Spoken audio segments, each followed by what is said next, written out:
C'est quoi? Estoril. Mais on va à Cascais.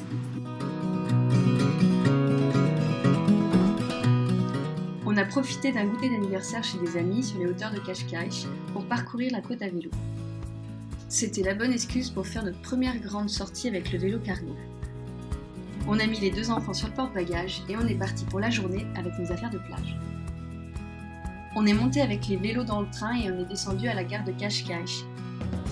On a ensuite emprunté la piste cyclable qui longe la côte jusqu'à Praia Grande do Guincho, cette plage que vous voyez sur ces images. On s'est installé pour se baigner sur la partie nord de la plage qui est plus abritée des vagues. Puis on est reparti vers les hauteurs de Cascais pour notre goûter d'anniversaire. Quand je conduis mon vélo cargo avec les 2 enfants derrière, on passe rarement inaperçu. Regardez comment on nous regarde passer. On pensait ensuite repartir par le train et puis on a changé d'avis.